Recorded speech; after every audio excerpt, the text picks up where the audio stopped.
Oh, you're here. Have you been waiting long?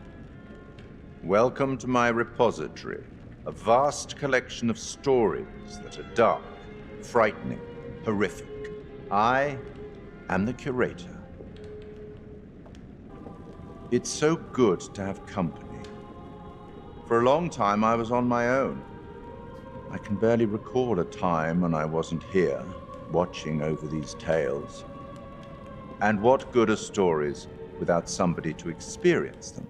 Hey there, it's Cookies, and welcome to a little Halloween special here that has been in the work for quite some time. Alongside the curator, we have to address that the horror genre in gaming has gone through trials, tribulations, and an onslaught of growth over the past few decades. Today, I am accompanied by a whole bunch of people in the gaming community, from developers, streamers, composers, and more, to identify why horror games matter.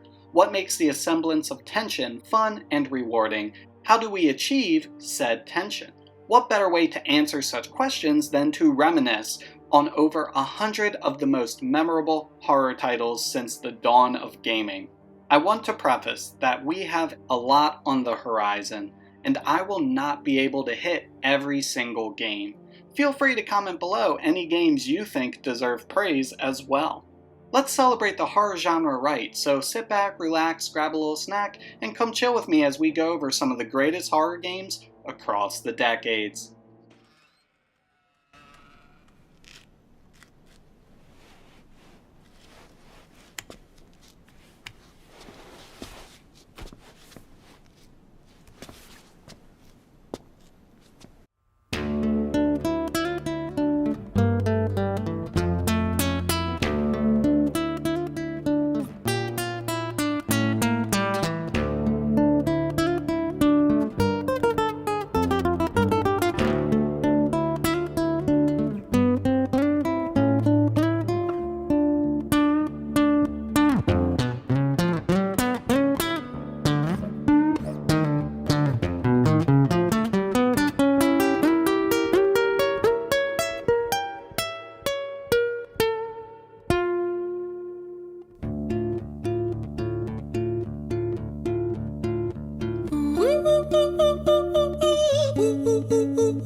What better way to initiate the excitement of looking at the horror game genre as a whole, the history of decades and decades, than with the first major spark?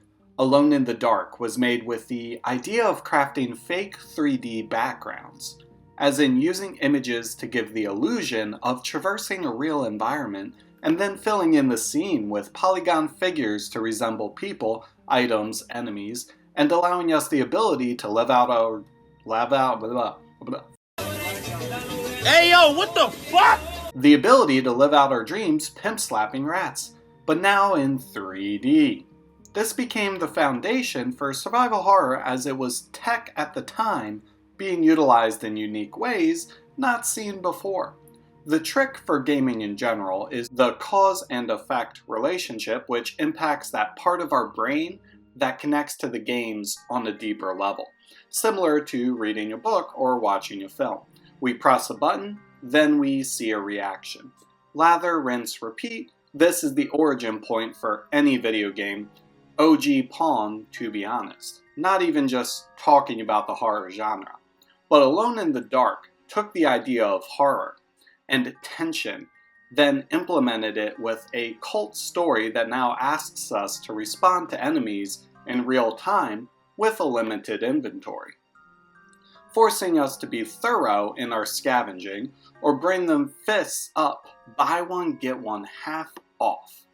This became the precedent, the standard for games to grow off of, characters that had personality, a place in the world, and an objective to accomplish.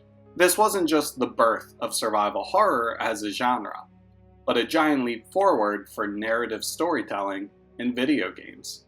Alone in the Dark, when it first came out, was absolutely terrifying. I remember when I was in elementary school and when I sat on the bus on my way with 2nd grade, my bus seat homie would always talk about how horrific these environments in Alone in the Dark were.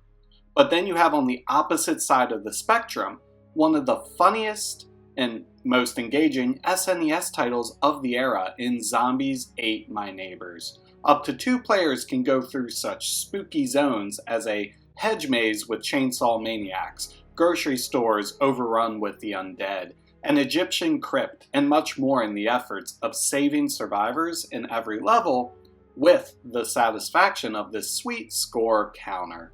There's a crude humor to the game, and I mean crude, from survivors like the guy here, boss battles with the giant fucking baby.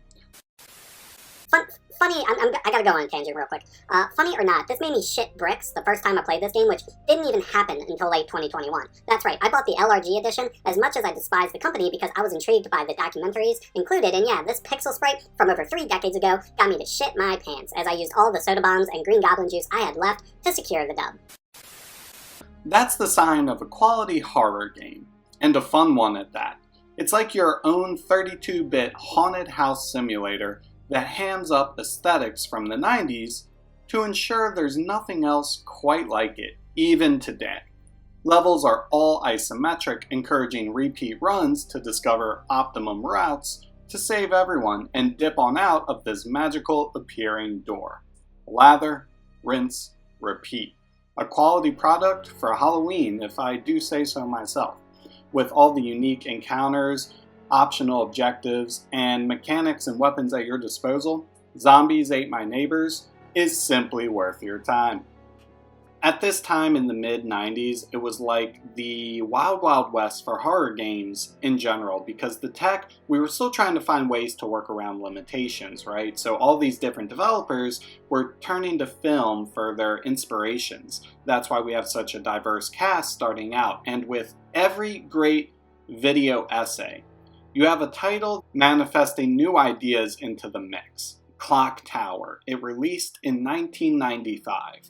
The story follows Jennifer, who is an orphan adopted by the Barrows family. Once we arrive at their mansion, we realize, oh, this place sketch. And one by one, our fellow orphans are 86'd off the menu, but not by a rock, not by paper, but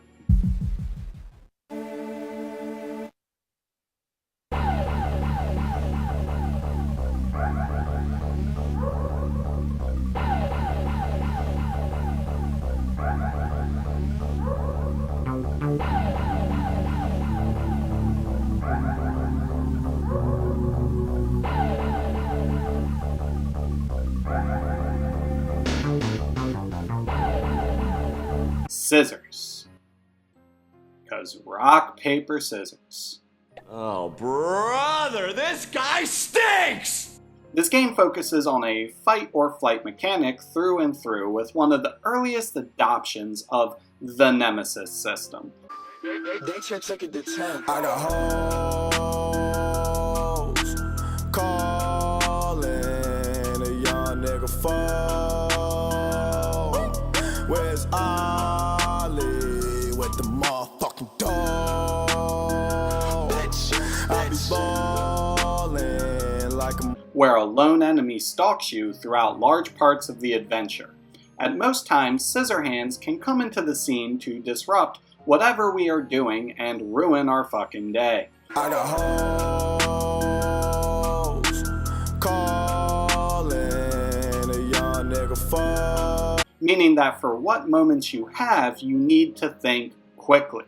Barricade the door, hide under a bed, stand your ground. Choices galore as you sprint towards one of numerous endings based on how you played.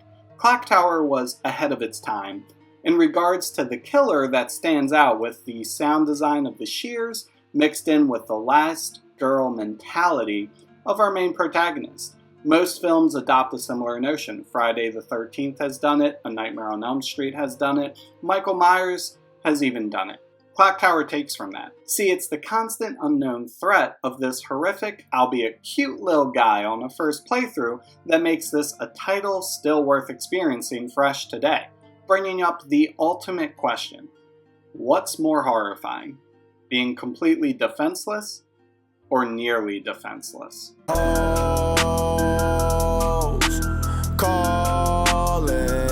a young nigga fall.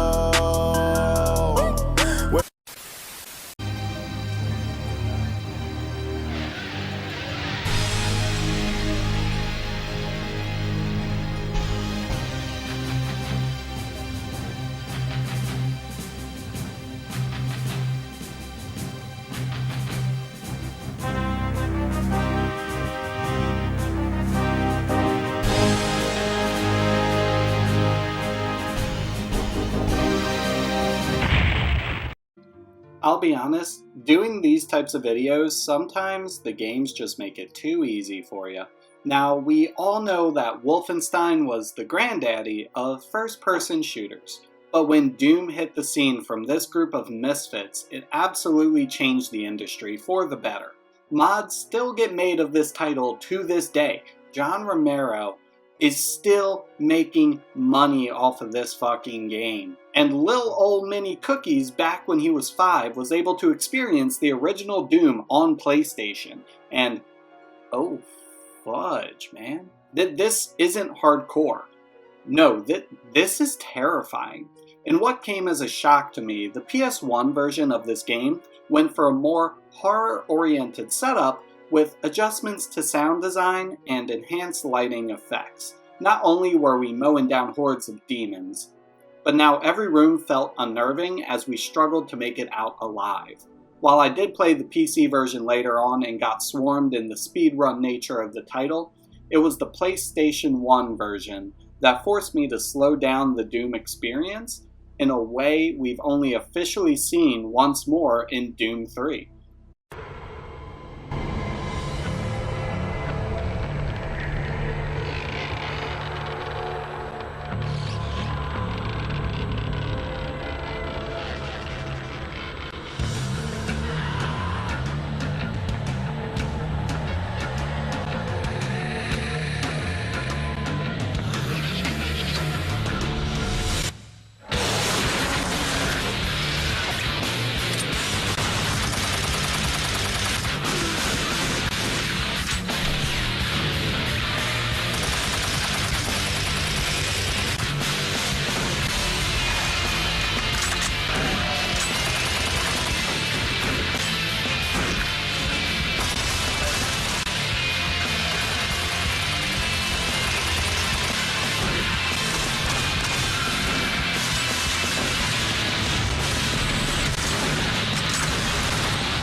And its expansions, which that trailer still gets me hyped. And the thousands, I gotta reiterate, the thousands of mods out there made by the community, both action and horror oriented for this title. Doom makes the breach and clear approach for horror addicting like popcorn. Yes, that last bite was good, especially with the cause and effect of the shotgun. Every time you pull the trigger and you just mow a demon down, your adrenaline is pumping, you want to keep pushing, but you know the rooms are only going to get more frightening. You need another one. Another one. Another one. Another one. Another one. Another one. And another one. Keep them coming. Or whatever the Doomslayer said. I don't know. I didn't read the books yet. Lost my script. Alright, where is it? Where is it? Alright, we're only like 5-6 games in and we have over 100. Jesus take the wheel. In retrospect, Sweet Home is considered a landmark game and is often cited for laying the groundwork for the survival horror genre as a whole, paired with Alone in the Dark. It served as the main inspiration behind Resident Evil 1996, which was a massive critical and commercial success. Everyone who is anybody, even if you're not a video gamer, you know what Resident Evil is. Launching a multimedia franchise, one that has sent billions into Capcom's bank account. Sweet Home It's also based off of a really kind of like niche horror film that is well worth your time. It has a lot of parallels to Resident Evil with an explorable mansion, multiple protagonists, emphasis on inventory, and house design. While the former allows you to go with up to teams of 2 or 3 with RPG mechanics, the latter isolates you for long stretches of the adventure, forcing you to decide what you want to carry to keep you healed and protected versus being able to further expand the areas you explore inside the Spencer Mansion. It's also fun how Sweet Home is based off the movie of the same now, while Resident Evil birthed numerous films of the same name that in most cases the fanbase tries to forget about. I loved the moments of silence met with immediate chaos in Sweet Home, alongside the RPG-based mechanics which, while light, were engaging and laid the foundation for games to come, which transitioned well to Resident Evil in the future. If it wasn't for Sweet Home, we would never have that iconic hallway jump scare.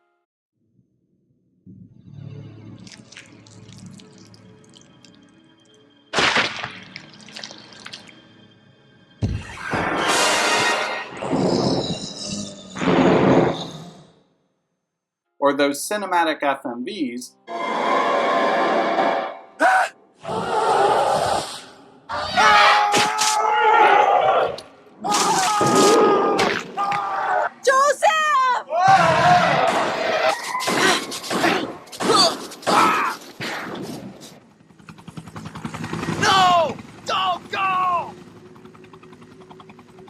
Wow, what an asshole. or even the entire Resident Evil franchise as we know it. And for that, it's a clear entry on this list with some honestly quite fun puzzle solutions as well as unique monster encounters well worth your time. And go check out the movie. It doesn't suck. Tribute? You steal men's souls and make them your slaves.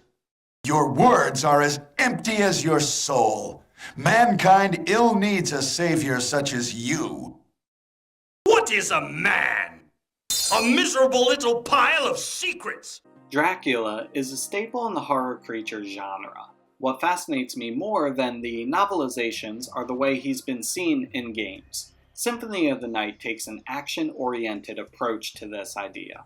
We play as Dracula's son, Alucard, which is Dracula spelled backwards because video games are cute sometimes, as he traverses Dracula's resurrected castle to put an end to his father's rule once and for all. An exceptional elevator pitch, the exploration and light RPG mechanics means we get to craft our own vampire slayer in ways we see fit, and explore one of the most well-designed labyrinths in gaming.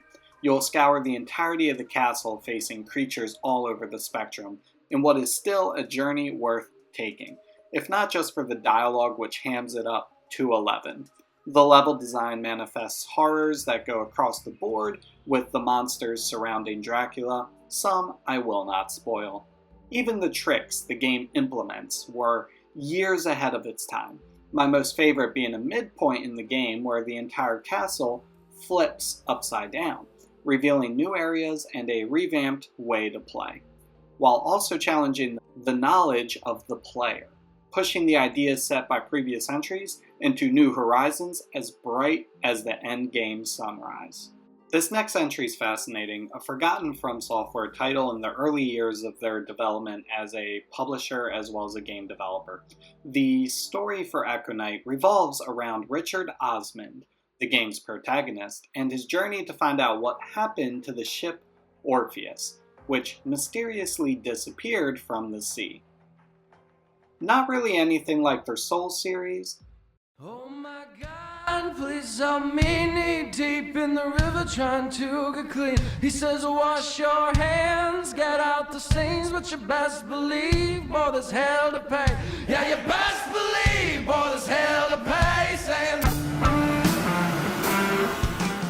But that's not necessarily a bad thing. The story also uncovers the mystery of two stones that contain some kind of supernatural power or element to them. What follows is one of the earliest indications of a walking simulator done right, as the long hallways and PSX era graphics do the setting well. You always feel out of your element in this uncanny valley way. And there's something to be said about the pixelation of items during this point in gaming. I mean, even the sound design, which is so obtuse and abstract that you really have to force your brain to kind of consider what the sound means. My name is Jeff. You always feel uneasy in this game, whatever you're doing, especially being on a ghost ship interacting with said ghosts. Aconite is anything but hindered by the limitations of the PS1, outside of some awkward movement controls, which that alone brings up a prevalent topic still in horror games today. How do you balance the ease of controls to heighten tension versus frustration? A line developers would walk and continue to do so for years to come. Next up is a title I personally did not hear of until a few years ago, and may be one of the best horrors of the PlayStation 1 you may have yet to play. The future Tokyo is a megapolis.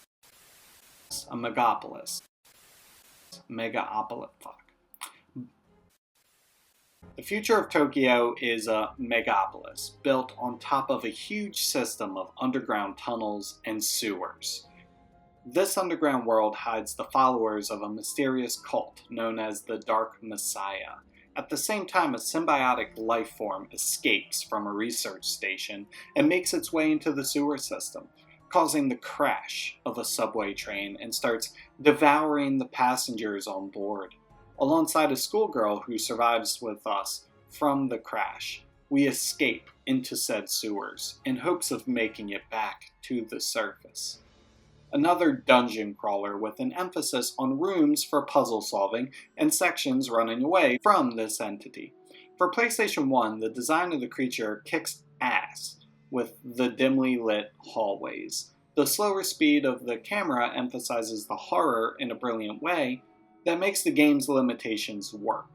You see the creature, but are significantly slower in getting away than you want to be.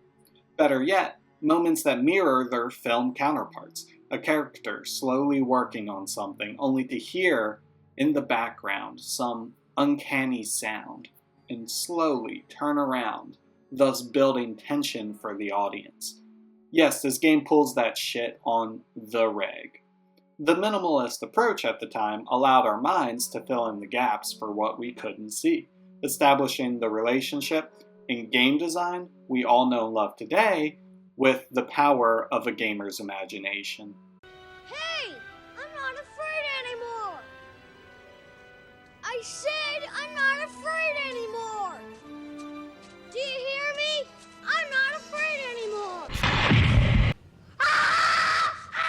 Now, this game made its rounds on the internet in the mid to late 2000s, but ultimately is still one of the wildest fucking things I still can't believe exists. See, YouTube makes wild things famous. Anyone remember that Hamburger Whopper song? Hamburger, cheeseburger, Big Mac, Whopper. Hamburger, cheeseburger, Big Mac, Whopper. Big Mac, Whopper. Big Mac, Hamburger, cheeseburger, Big Mac, Whopper. Hamburger, cheeseburger, Big Mac, Whopper. Hamburger, cheeseburger, Big Mac, Whopper. Big Mac, Whopper. Big Mac, Whopper. Hamburger, cheeseburger, Big Mac, Whopper. Hamburger, cheeseburger, Big Mac, Whopper. Hamburger, cheeseburger, Big Mac, Whopper. Big Mac, Whopper. Big Mac. Now, this title was originally only released in Japan. LSD Simulator is exactly what it sounds like, which some of these experiences can get increasingly tense and horrifying as the only way to get to the next day is to touch any object in your surroundings.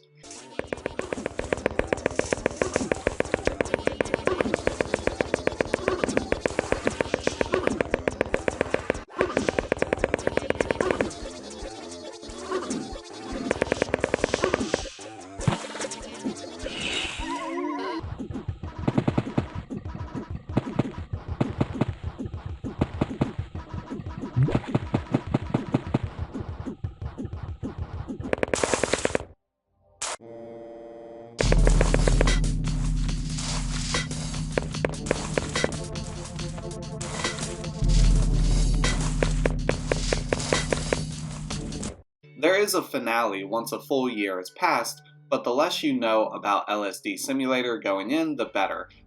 The entire premise has you walking around these obscene dream-like scenarios that are abstract in what they're trying to kind of present to you, similar and akin to the people that actually were tripping on the LSD.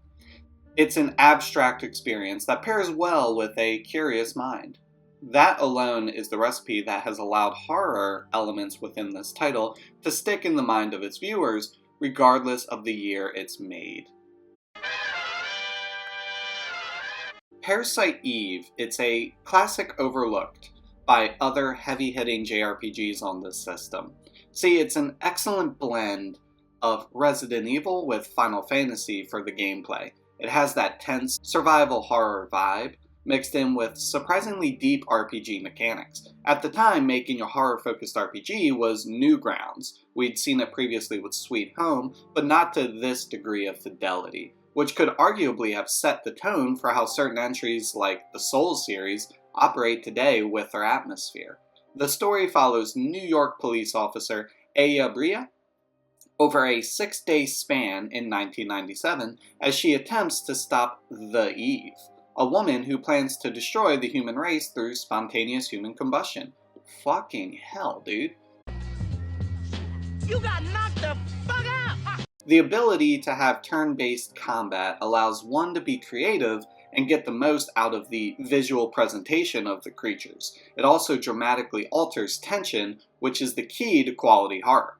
Tension can come in various waveforms, especially in gaming, but to have combat that pauses every enemy encounter introduces a new dynamic to how we should feel about said enemy encounters, compared to, say, Resident Evil, when the combat happens in real time. Parasite Eve is also set to take place around Christmas time, so just like Die Hard, yes, Parasite Eve is a Christmas video game. Have at it, I'll bring you back in the Christmas special. Parasite Eve deserves a resurgence, and perhaps, we can see another turn-based horror game in the near future to honor its legacy, because man, I didn't play this one until my early college years, and once I got my hands on it, I was hooked.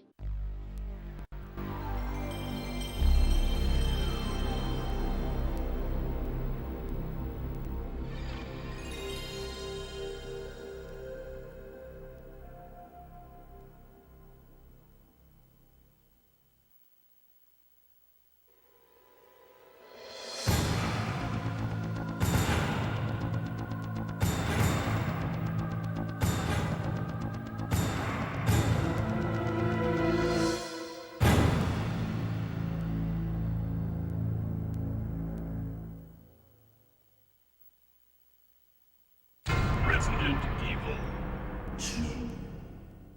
That loading screen is still music to my ears. While the original Resident Evil brought an uncanny humor to its FMV presentation, it was 2 that truly dialed up the horror for fans that continue to place it in the Horror Hall of Fame, and honestly for good reason.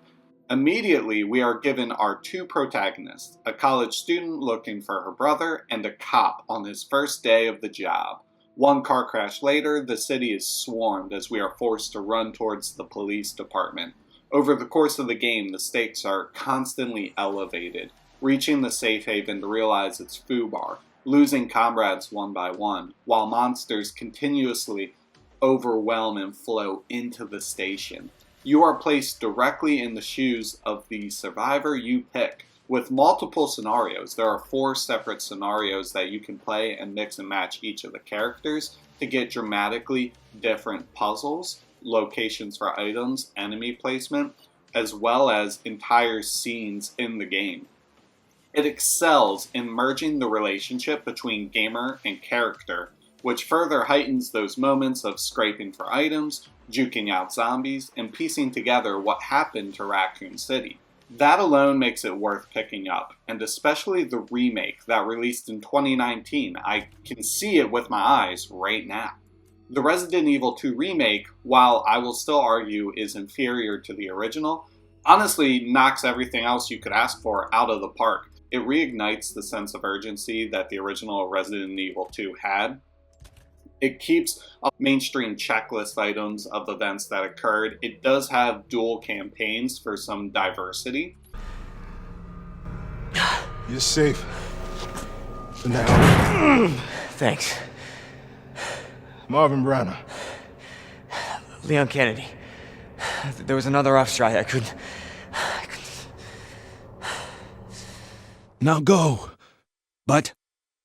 just go. Fine. But I'm coming back for you. Just hold on. We can get you to a hospital. No, I am not the priority here. Lieutenant, I'm not just gonna leave you here. I'm giving you an order, rookie. You save yourself first. And the combat is 10 times as engaging with your ability to juke enemies, and just, man, it is oh so satisfying to play. It enhances the cinematic presentation, while also bringing along everybody's favorite tyrant, Mr. X. I got hoes calling a young nigga phone. Where's Ollie with the motherfucking dog? I be ballin' like a motherfucking pro. There's a reason both versions of Resident Evil 2 are so beloved, and a lot of that can be placed upon the RPD itself, which is the pinnacle of environmental storytelling. The area slowly opens up over time, evolving with new monster placements, expands and loops back in on itself, creating numerous shortcuts and workarounds. There's just so many unique encounters, like a gentleman who is locked in a police cell, someone that has more information than what's going on. There's just so many unique details within each game that makes both worth playing.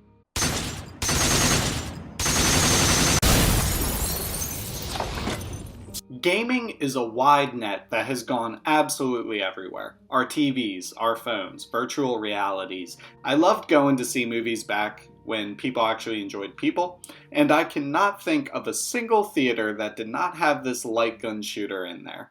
Quarters turned into dollars as zombies turned into mush in this over-the-top B-movie, Tarantino Planet Terror style Gore Fest as we play as special agents looking to rid the world of these hideous monstrosities. The game is on rails, meaning every decision you make with your weapon is reactive. The joy coming from some sensational monster design combined with the delivery of lines so stupid, it made the 20-minute wait for the popcorn line to die down worth it. Dogs of the AMS. Time they made a move.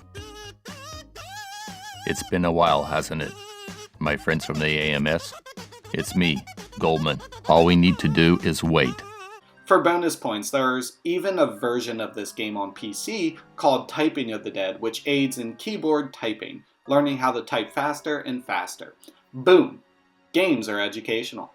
You'll have a blast with friends going through this experience, and while you're at it, give the others a try. It's gore for the sake of gore that also challenges your reflexes and precision, which that alone gets this iconic machine a seat at the table. Shinji Mikami struck gold with the formula for Resident Evil. The guy will always be on the Mount Rushmore Hall of Fame for horror developers and programmers in the industry. So what better way to capitalize on the advancements in fully 3D environments than recycle gameplay ideas but toss in dinosaurs? Dino Crisis, aka Sci-Fi Jurassic Park with actual fucking balls, harnesses the tank controls of your characters and puts you against mobile dinos to great effect. Landing on an island for a search and rescue mission a la a small recon team sets the stage for a truly horrifying adventure. This title puts gameplay at the forefront with a plethora of decisions in real time that actually affect the story, making replays kind of fun. Every time you take a hit, you could start bleeding, making you slower and leaving a trail that enemies will be able to hunt you down until rectified. They can even toss you around, causing you to drop your weapon and force you to retrieve it in combat. Which, side note here, a mechanic I'm shocked most horror games don't implement. Like, the idea alone shifts the way you look at an area or a level in a game. That barrier for safety now becomes a hurdle as you juke the dinosaur out in real time to retrieve your gun. Like, it's freaking awesome. Thankfully, with the creation of tranks and laser walls in the environments, you can use the levels in this base to give you the advantage. All of this comes together to provide a thrilling, albeit incredibly cheesy romp through a PlayStation 1 era title that deserves a remake. It absolutely does. With more secrets up its sleeve, Dino Crisis implores you to investigate every nook and cranny. Just beware the homie that got poor old Coop. What about Cooper? Forget him. Time's up. Wait! Wait!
The enemy of my enemy is my friend.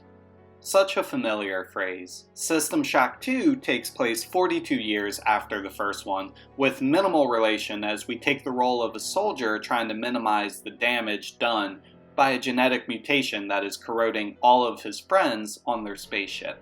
Standard par for the course, sim-like horror elements aside, what sells this title is how your main ally through this mess is the Shodan, who is the main evil from the first game. See, the setup is incredible. Having to rely on an ally that is inherently evil, and you know this, and fans have seen what the Shodan has done prior, it makes the isolation on board this ship all the more menacing.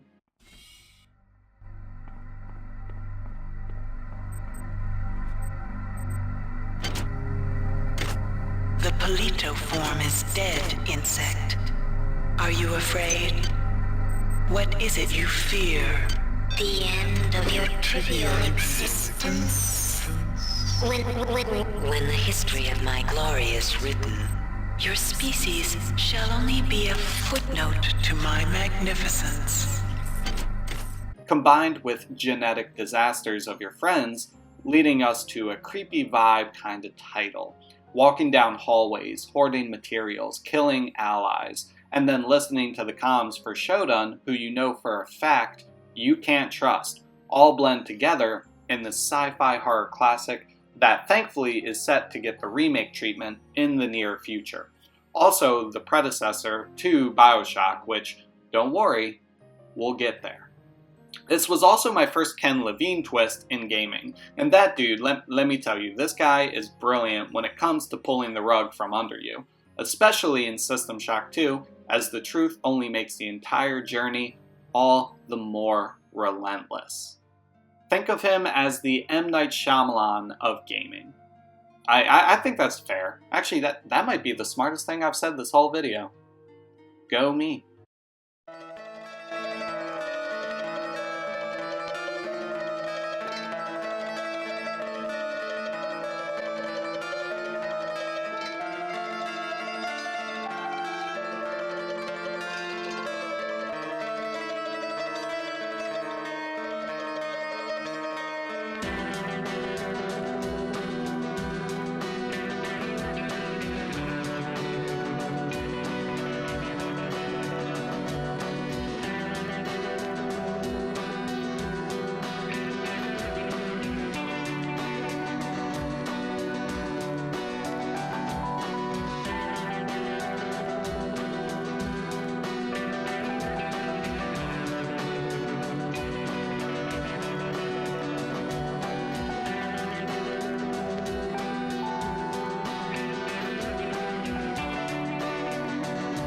If there was one game series in this documentary that didn't need an introduction, it's Silent Hill. Gamers, just like Resident Evil. Even if you're not a gamer, you know what Silent Hill is. This title received numerous accolades, being the scariest game of all time, and while some choices in design may feel dated today, it still holds up 150%, and a lot of those scares and the moment-to-moment exploration still get under my skin. We play as Harry Mason, who goes searching for his daughter after a car accident, and soon he ends up going through a psychological nightmare involving demonic creatures, a cult, and a mysterious little girl with powers beyond our comprehension. Silent Hill's genius design of using the limited hardware specs to heighten those moments of tension go unmatched. Fog covers up loading textures but obscures vision. The radio notifies you of enemies you can't see. The darkness means that the light source on your jacket becomes all the more necessary and highlights your character's silhouette for creatures, but as well as you, the gamer, in the level. I loved how the lighting at times will blind the screen, making all the elements and sharp texture work in the environment pop out even more so. FMVs that were new to gaming at the time, to the degree that horror films still recreate elements from some of these shot designs to this day. Silent Hill, it pioneered so much for the horror industry, and I won't go into the extensive story because so many people on the internet have already done that, because Team Silent, who were the A-team, they weren't expected to get anything done. They were the gang of misfits that pulled together one of the greatest miracles in the gaming industry. I'm going to say it more than once during this video, making video games is an impossible task, with all the items and details that have to come together from finances, marketing, and way more, as well as the economy itself, on top of the ideas and principles the game is trying to convey. That is near impossible. And somehow this team pulled it off, because they just fucking own shit. The dev team had no shackles, as they were that gang of misfits in the eyes of corporate, meaning this game could play tricks on gamers never seen before. We weren't conditioned for titles like this at the time, and the sharp detail orientation in the level design and exploration, mixed in with puzzles that convey a narrative that sits in your skin well after you've completed one of the numerous endings, makes Silent Hill a town worth revisiting today.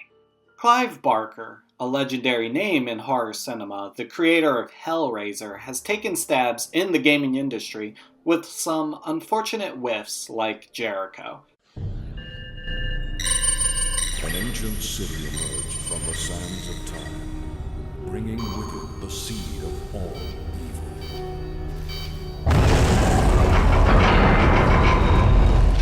Rawlings, Church, Cole, secure the entrance. The rest of you with me.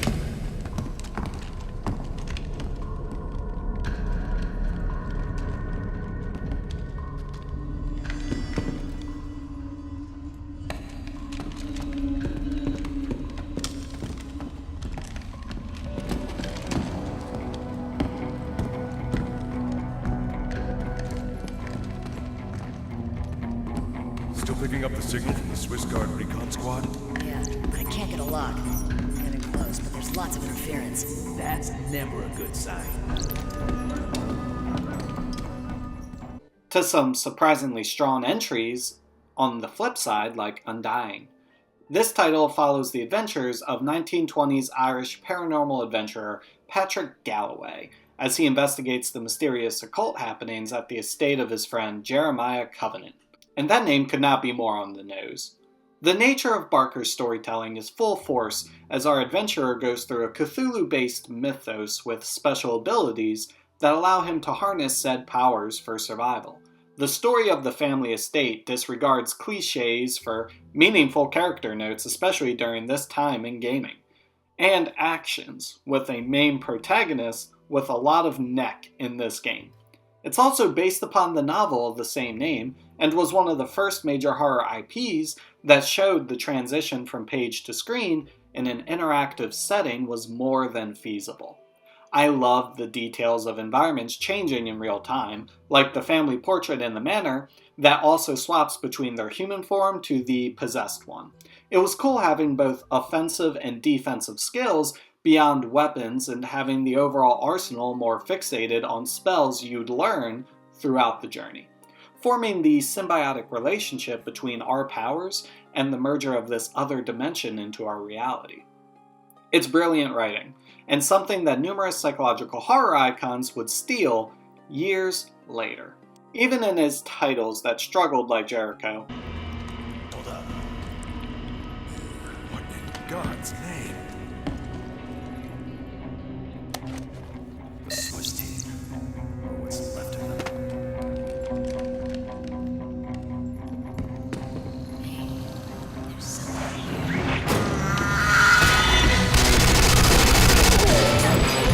Holy shit!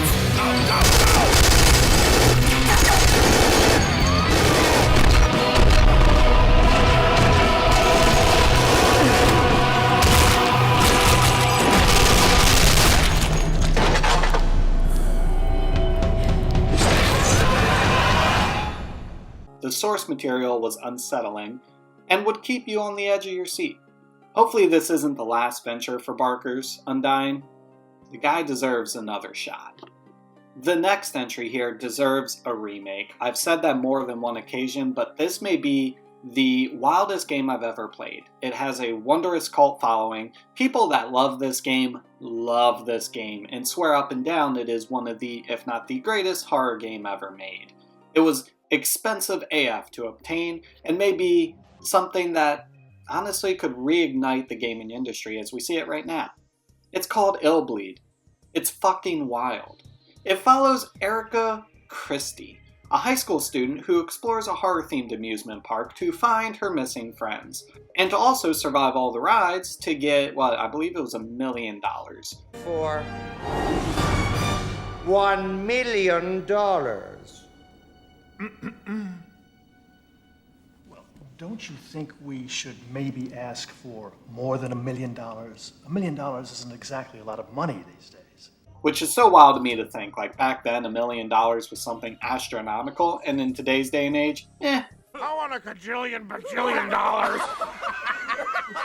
You wouldn't catch me here for $1 million. The player explores 6 haunted house attractions based on fictional horror films, detecting and neutralizing hidden traps and enemies which can harm or frighten Erico and her friends. The amusement park has a central hub in which you can swap characters you have saved in-game, buy items, upgrades, and see which film you want to enter next for the hopes of securing the $1 million. The movies are each clear homages to different styles of horror, with an emphasis on enemy encounters and detecting jump scares in the environment before they happen. The creativity on display is tenfold, especially as the story goes off the rails in a good way, akin to the Rocky Horror Picture Show. I mean, it's the most insane and wild thing I've played, hands down, regardless of genre. You have to monitor numerous stats to keep your characters sane, escape harsh encounters via a mini helicopter, utilize different characters with their own strengths, weaknesses, overcome absurd bosses, and the list could go on till we reach 2025. Illbleed is wild, original, batshit crazy, but the warmest love letter to all styles of horror that fans of the genre will find more than a handful of laughs in. Then there's the new Game Plus playthroughs that hide even more secrets, and you just need to watch it for yourself. I can't do it justice. Ever heard of a creepypasta legend that in actuality the word of mouth may have carried the legend itself? Films like Blair Witch come to mind. Yes, the movie itself was brilliant in its design and marketing, but the time it released, alongside how people spoke about it, elevated the lore to new heights. This next title is an interesting case.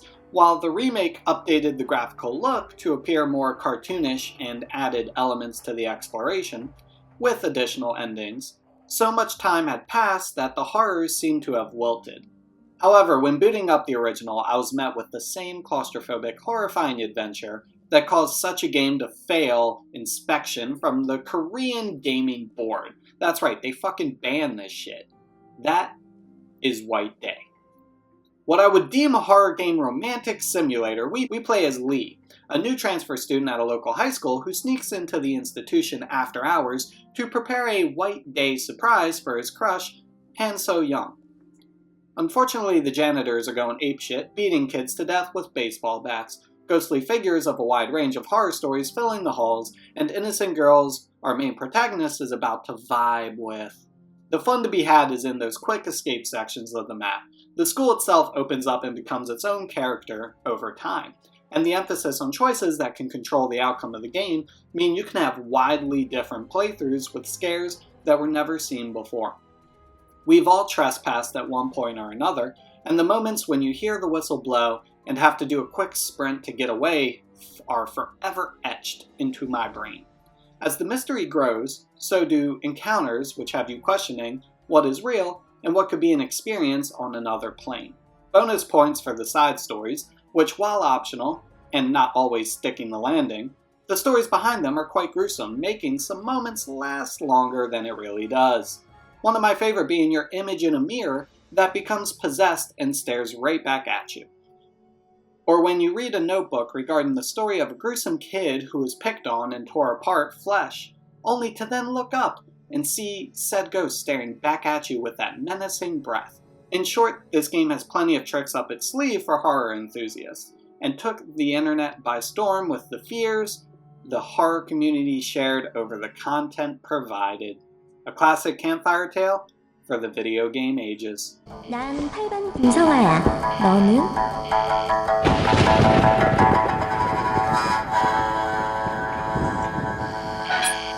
이 시간에 학교엔 왜 왔어?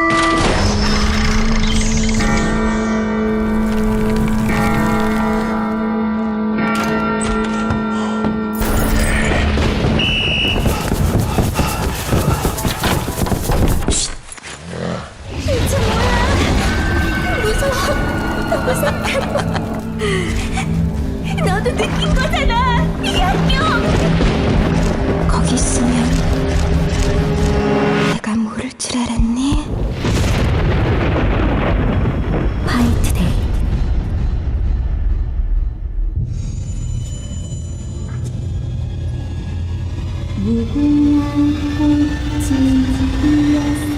Games can break the fourth wall in ways no other medium can.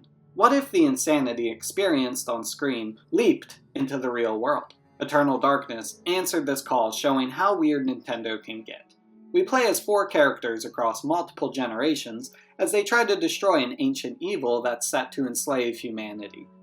Third-person fixed camera angles and solid combat aside, Eternal Darkness would take the horrors in-game and push it a step further to where the console itself would mess with you.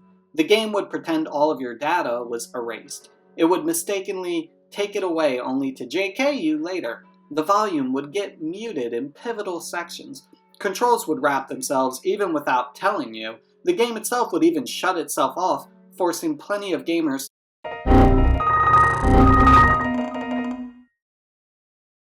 to double check their insanity, only to realize, oh, the game was messing with me, and those monsters chasing me are still in fact chasing me. It was a clever gimmick at the time that showed the gamer was always at the mercy of the game. Something few titles have successfully accomplished to this day.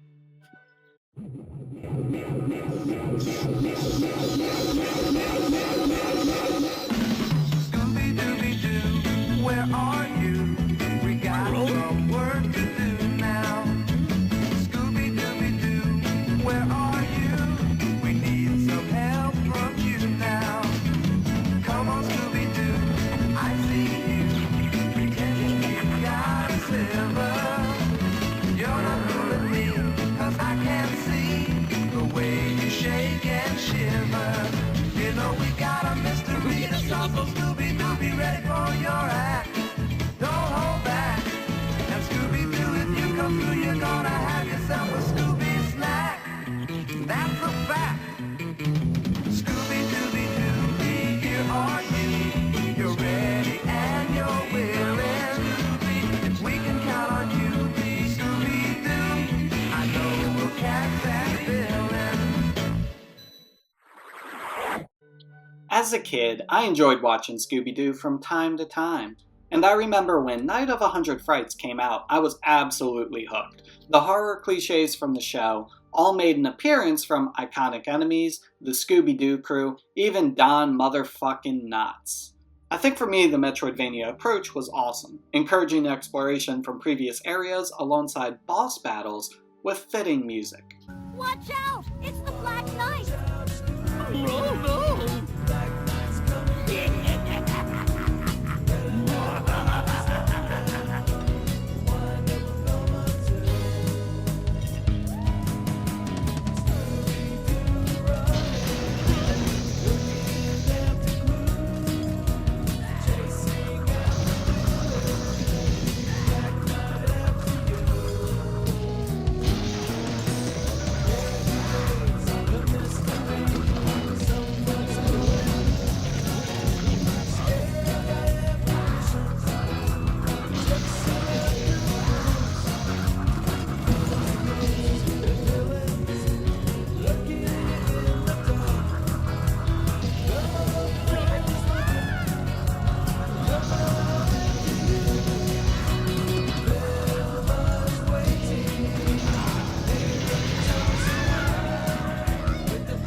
The fear in little old gamer cookies came when you would meet a new enemy like those stupid ass fish people in the tar zone where they would immediately outrun you. Is this one of the scarier games on the list? Absolutely not. But does it take the horror aesthetic and merge together a family fun script to provide a shockingly deep set of gameplay systems for a children's horror game that pays true homage to the source material while also allowing you to have fun, like put a freaking little lampshade on your head and pretend that you're hiding in plain view? You bet your ass it does. Movie-based games had a trend in the early to late 2000s for being absolute trash. I mean, you go to the dawn of time, and E.T. for the Atari 2600 nearly caused a massive video game collapse. But along came The Thing, which brought something new and original to the formula. Based off of John Carpenter's rendition of the film, it's continuing off the ending of John Carpenter's now legendary film and previously the cult classic. The Thing puts us in the boots of Captain Blake, who is sent with a Special Forces unit to that frigid outpost to determine what happened to the research team from the film. A lot of answers are resolved as you get to interact with sections of the base that are nearly identical to how you left it. For enthusiasts of the movie, the fan service here is turned up to 11, and what makes this game horrifying is experiencing the Thing in real time. We will partner with multiple other squad units, and will need to keep an eye on them, sometimes hitting them to ensure they don't fully break, other times testing them to see if they're infected. The first time one of your squad mates turns into one of those monstrosities in front of you, it's a moment even Among Us fails to replicate. I still recall one of my favorite moments is you had two of your squad mates, you go in, you get separated, you're reuniting, and we're obviously built to assume, yeah, one of these guys is going to turn. However, the game pulls one from under us, and both of them are actually infected. And both of these guys end up fighting back at us. That was a moment that had me shit bricks, and just shows the power of what the Thing can do as a video game IP. The narrative takes a horrific turn that does recontextualize a lot of the film. I will say this, there are some liberties taken. You may not enjoy the direction this video game takes. However, as a what-if scenario for a canonical ending to the film, it does justice in its mission to creep us out. Even though parts of the game are unfortunately scripted due to the tech limitations at the time, the recent remaster updates a lot of these issues and much closer resembles the team's initial vision of every playthrough being somewhat different. The Thing could be inside any of us, and it's up to you to get who you can out alive. And if you haven't done it yet, go watch the film. It's honestly one of the greatest, if not my personal favorite horror film of all time. You can get it for like $2.99. Go watch it. It's great. As Kurt Russell. And we love Kurt, don't we? Checkmate.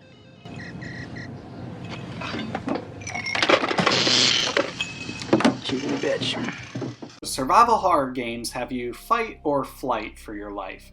But what if the only way to escape was to get as close as you could to these ghostly creatures? Fatal Frame brings us a mysterious camera that allows our main protagonist to fend off the evil spirits in search of her sister.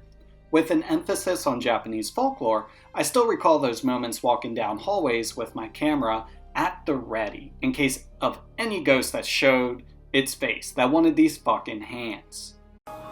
I said, do you wanna fight me? Do you wanna catch these hands? Bitch, I'll catch you in the street, some with that beef. Bitch, I'll beat your ass. When we say close, we mean close, like you are essentially taking horror selfies, and while that sounds stupid on paper, in practice, it leaves a lasting impression in the industry, which hopefully we'll see a remake in the near future, as the journey of the Amakura twins deserves to continue. The beauty here is the face of horror is present through mechanics, gameplay mechanics, something we've been talking about on this show for over a year now, gaming with a purpose. Strategic planning and managing distance become wholesome with the camera inside this fixed camera perspective. That sounds a little weird saying out loud, but if you think about it, you're playing from a fixed camera perspective a la Resident Evil, but now you get that first person perspective where you have to engulf yourself in the details. Mixed in with a compelling story on cultism and generational cycles, classic RE-style camera angles with the camera allowing for first person, third person, that combo works well, and you have a horror recipe that stands the test of time.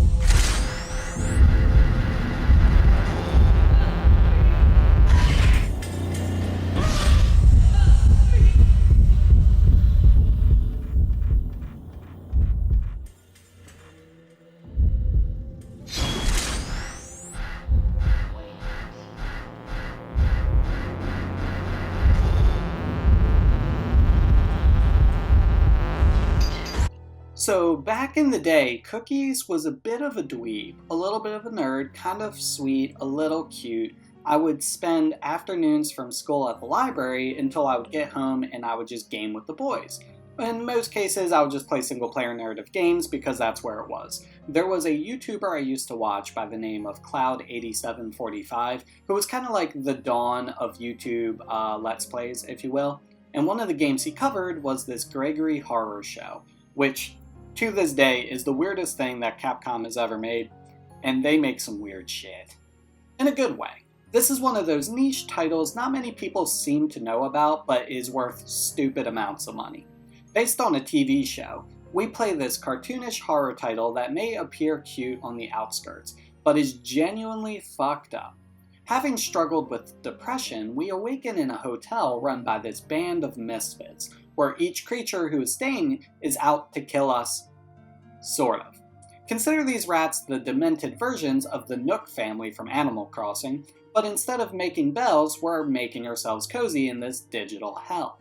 See, we want to escape this place, and with the help of a cat, we gather up the souls of each of these creatures in hopes of letting us escape.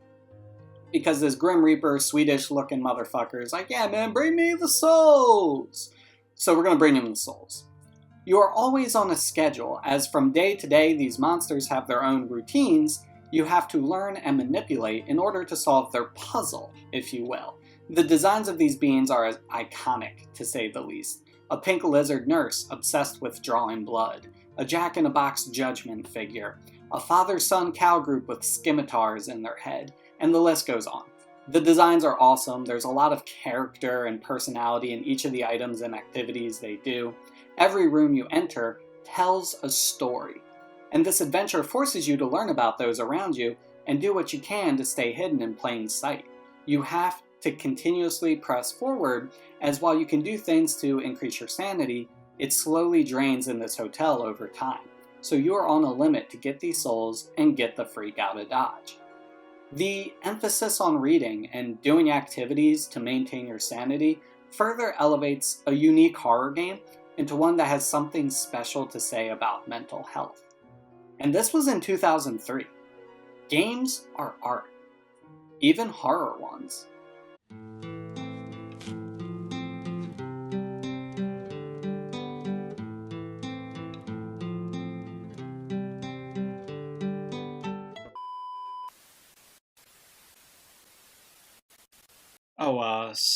Sorry there, everybody. I'm not really sure what happened there. We're gonna have to try and figure out what's going on with the footage. Until then, let's go ahead and move on to the next one.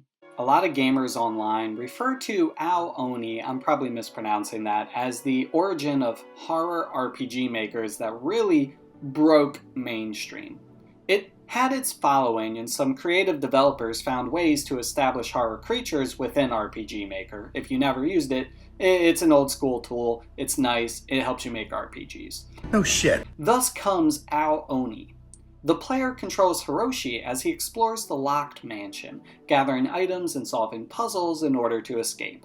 Been there, done that. As we look for our friends, we come in contact with this giant purple expired pudding Barney looking motherfucker. It's fast, and it will hunt you down at complete random. It's almost like it's the nemesis. I got hoes calling a young nigga phone. Where's Ollie with the motherfucking dog? I be ballin' like a motherfucking pro. For the short horror RPG, what it nails more than anything else is the helplessness of the situation. You have each friend in your group you'll find throughout the adventure, and at times even work alongside. It's neat the special attention to detail that was given to their personalities, having each feel unique, making their inevitable deaths all the more unsettling. This game loves to pull tricks on you as well. My favorite is the late game scene where you are partnered with one of the more likable friends in your group, someone that doesn't really start shit and you kind of vibe with. You go through puzzles, and when an item is needed, you bring up this pause screen that shows your item and your party. Well, one time you pull it up and your party member is shown to be an Aoni and then immediately starts chasing you. It's the lack of a score too, as these monsters can come out in most cases at any time. This game understands that silence is a sound, and man, it's unsettling.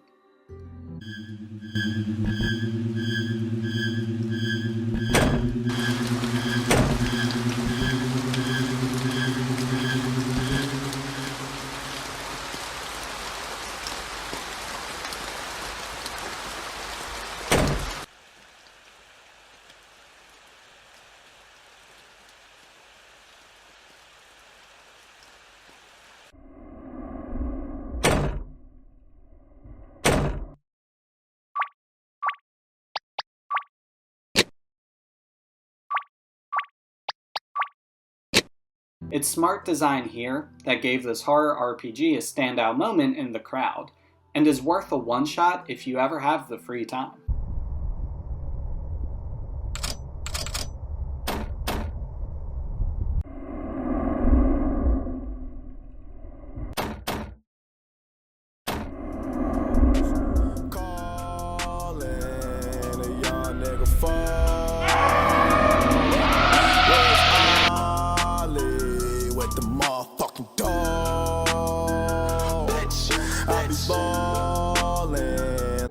What takes place here in Kyoto is a title from developer From Software, another horror adventure, the ones notorious for the Dark Souls franchise. Take a shot every time I reference them in this video. While the now RPG juggernauts are in a league of their own, it's fascinating seeing the smaller scale beginnings of the studio's creative visions as a publisher, split into 3 narrative sections. Kuon deals with exorcists as they work to do exactly what the job description entails. Exercise. Exercise. That wasn't in the script. I'm gonna keep that. You suck! But with a direct twist of Japanese horror and folklore that is more than welcome, akin to something we saw recently with Ghostwire Tokyo.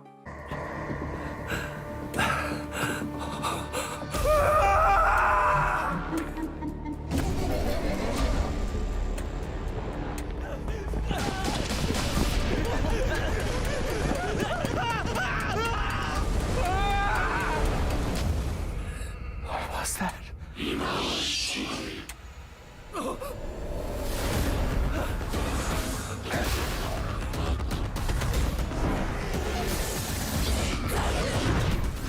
For the limited scope of action to puzzle solving, the game's horror takes center stage through the visualization of such cultural ideas come to life. The Heian period was chosen for its unique setting and look, which the game takes full advantage of to great effect. Horror settings need to carry a twist to stay original, as once an idea becomes normal, it loses its scare factor. There's only so many times you can see a zombie until it loses the shock value, forcing you to take the creature and implement them in a different light or new perspective to reignite the horror kindling, if you will. The narrative took inspiration from candid, a type of Japanese ghost story. The numbers 4 and 9 were included based on their unlucky reputation in Japanese culture, with the game's title having a plot-related double meaning of both 9 evils and eternity. The storyline focused on female protagonists to promote a particular aesthetic, as many games of its kind focused on male protagonists instead. Kuon may not have revolutionized horror, but its unique setting, setup, premise, aesthetics made it worthwhile, especially with how we would combat these demons and exorcise them. Yeah. I tell you what, Cookie's got some brothers, and me and my brothers have a warm heart for this title. This was one of those games I remember buying at GameStop before heading to the movies with the Madre as a young lad. And fun fact, the intro scared me so much that I didn't pick up the game again for nearly 2 years. I was that freaked out, and I remember the movie we were seeing that night, I believe it was Tropic Thunder, and that was pretty fun. I was a baby back bitch. However, this Resident Evil clone had a few unique tricks up its sleeve that I can still appreciate today.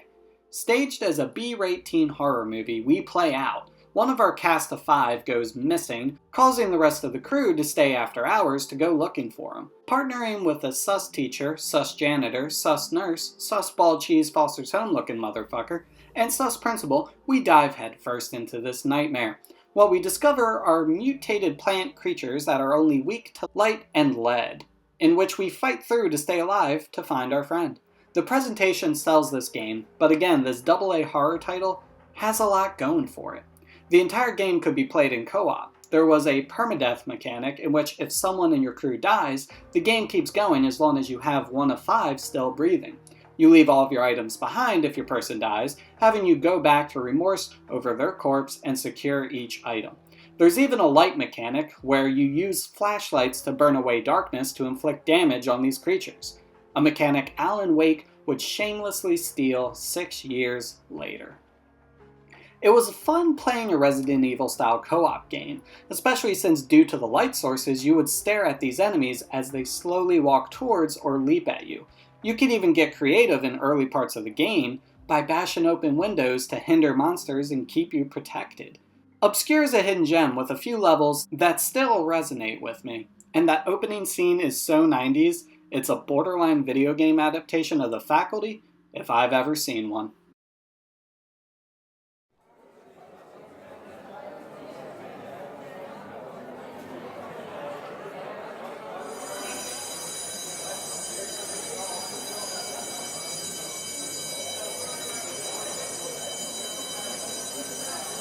So am I still waiting for this world to stop hating?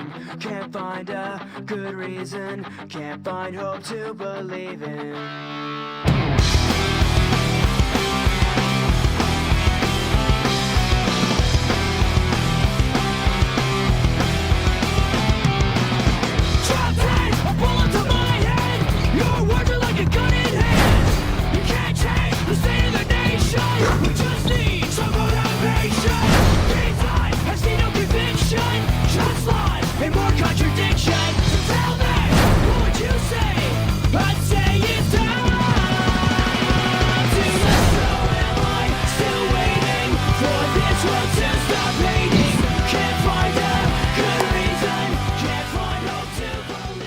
Hey, Josh, get out of our way. But I've got to finish up my story on the basketball team for the paper. Yo, dog, Kenny, chill out, man. Leave him alone.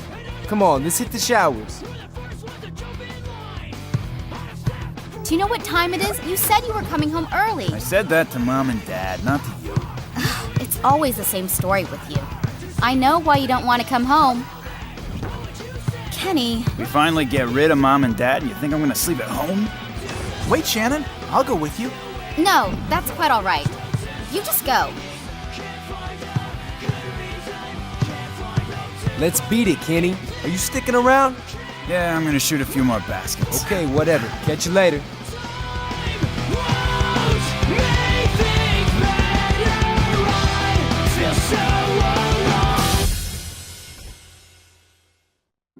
What if the punishment never fit the crime?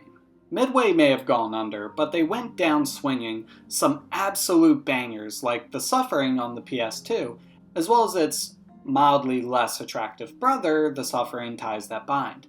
An elite title where we play as a man by the name of Torque, who is sent to death row for allegedly murdering his wife and kids. Did he? Well, the game lets us discover the truth as not soon after we arrive, the apocalypse begins with creatures rising from the ground who are visual metaphors for types of executions on the island.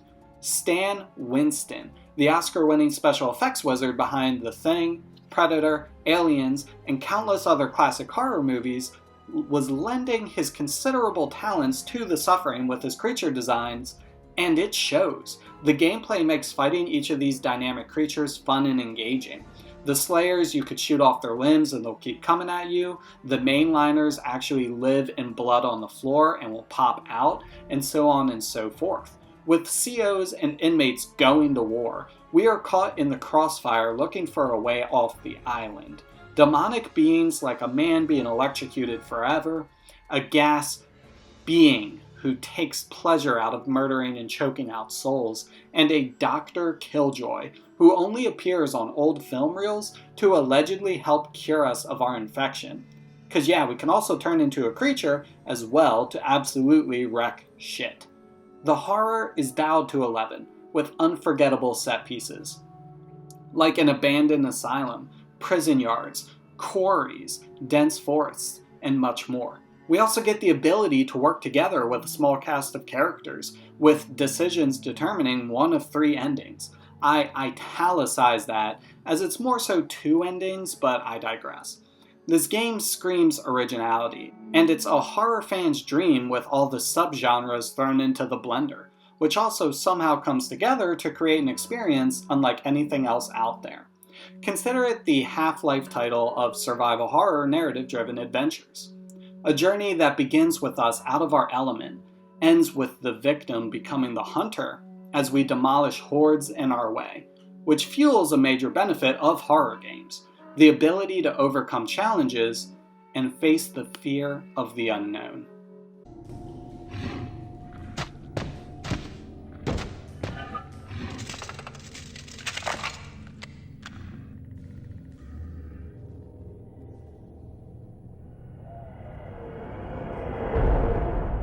Remember previous discussions regarding frustration versus tension? Horror films can become frustrating depending on the decisions characters make. The issue with gaming is that a frustrating gameplay system in most cases will never be entertaining. Call of Cthulhu traverses this line, and while a lot of the second half of this journey can become increasingly problematic as a gamer, it makes up for it with a dark atmosphere and one of the most shocking enemy introductions that were clear influences for titles like Resident Evil 4. It is a reimagining of Lovecraft's 1936 novella, The Shadow over Innsmouth, taking large inspiration from another one called The Shadow Out of Time, as well as Chaosium's Call of Cthulhu role-playing game, which is actually pretty badass. Set mostly in the year 1922. The story follows Jack Walters, a mentally unstable private detective hired to investigate Innsmouth, a strange and mysterious town that has cut itself off from the rest of the United States, and where have I seen this Cthulhu story before? The moment you step on land, every location seems off to a point we can't put our finger on, until the moment we discover some dark information that then immediately sees everyone in the town turn on us, flipping the script as these areas now become chase sequences where we need to run, evade, and fight for our own survival. I still recall the moment this happens, and it isn't a pleasant one. The grimy texture work as well adds to the oppressive atmosphere, and I love it, especially since this game is a role-playing one, with an emphasis on skills that don't always equate to being good at combat. The game unfortunately scrapped numerous ideas that were revolutionary at the time, like 4-player co-op and a much more expansive open world, but the more linear progression dials up the set pieces, ensuring the highs in Call of Cthulhu are unforgettable. All the more noticeable given that there is no heads-up display allowing the player to fully immerse in the horror and decision-making within the story, setting a standard for immersion in horror games all the way back in 2005. I can already see the memes now. This game is notorious for, oh, we have Resident Evil at home, if anyone's ever seen that meme. What's interesting enough is this is a Ubisoft game. Ubisoft, the makers of Splinter Cell, Assassin's Creed. They tried to do horror games before. It wasn't that bad. The greatness on the PS2 was how many B-rate horror games there were that utilized the skeletal structure of the horror juggernauts. Cold Fear fits into this mold. The game is centered on Tom Hansen, a member of the United States Coast Guard, who comes to the aid of a Russian whaler in the Bering Strait and finds a mysterious parasite has turned the crew into zombie-like creatures. Discovering the involvement of both the Russian mafia and the CIA, Hansen sets out to ensure the parasites don't reach land. This title, just like Modern Warfare 2, where Russia invades the United States, would never work in today's political climate. It's so wild to look at games back in the day like this and like the type of content that was actually being thrown onto us gamers.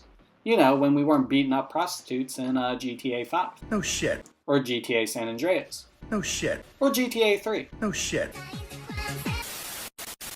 The game added a resistance mechanic that would go down based upon actions taken, kind of like stamina. Meaning if you don't manage it, you could fall off the side of a ledge to your death. That's pretty cool. Enemy encounters are par for the course with a brilliant introduction that carries this experience to its conclusion in a way that makes everything charming in hindsight. Fending off mutated mafia members and Russians was novel for gaming at this time. I do say so myself, my dear Watson.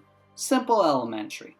Cold Fear will go down as a competent horror title with the level of The Whaler standing out. B-rate films are fun in their own right. And on the gaming side, there's a neat vibe to picking up titles that are working to mimic the greats, while also bringing a unique idea to the table, whether it's a location, a story, or an added mechanic. This was the quintessential horror title that you would most likely rent at Best Buy on a Friday night. Condemned. Sounds like a niche Netflix series. An FBI agent goes after a serial killer that kills serial killers.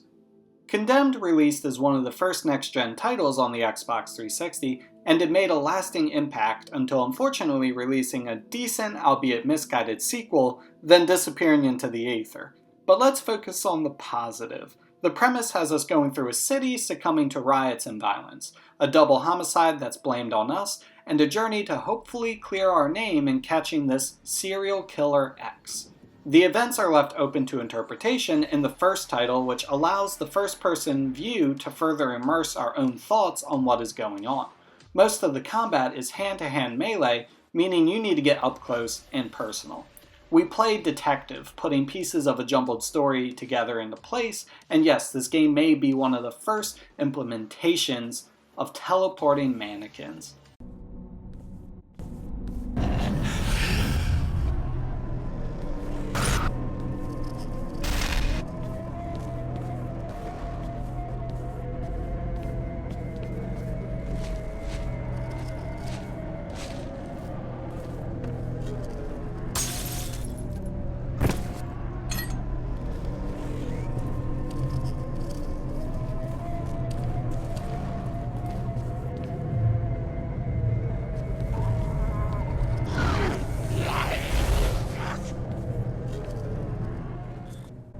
I still recall one of the scariest moments of this title. No, not the locker scene. But when you go through an abandoned convenience store only to run into murderous addicts pretending to be mannequins. This moment will forever be terrifying and still holds up today. Condemned succeeds in making the player get up close and personal to everything decaying in the world, and for that it sets itself up for riveting success. Every time I walk down a subway line holding a rusty pipe only to see a muzzle flash and a stray bullet go off, I immediately sprint to a side locker, then play Marco Polo with the fucker and whisper to myself, hell yeah, Condemned. Hell yeah. I also thoroughly enjoy the melee combat because while it is simplistic, it's meaty, it's gory, it packs a punch, and you really feel like you're fighting for your fucking life, especially when you get into combat encounters with 2 or 3 people, or just see yourself trying to get through this city gone to hell just to find some semblance of sanity or answers. The story works, and the ending sticks the landing. Running from the Bureau will do no good. Someone else killed those policemen. Shot with your weapon, and you will be blamed for their deaths. Open up, it's the police.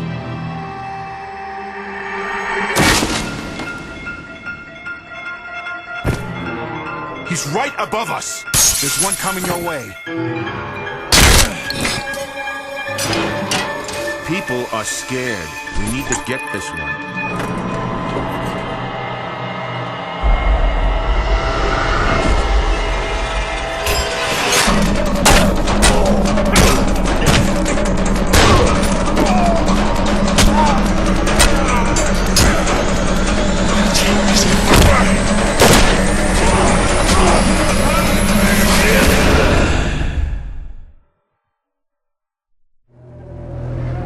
Call for backup now.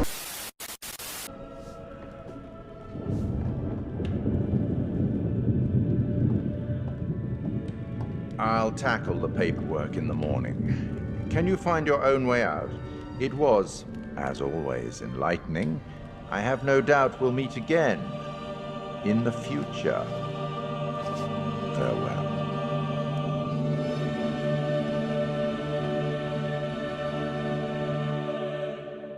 I don't need no sugarcoating now, and Cooper keeps it going.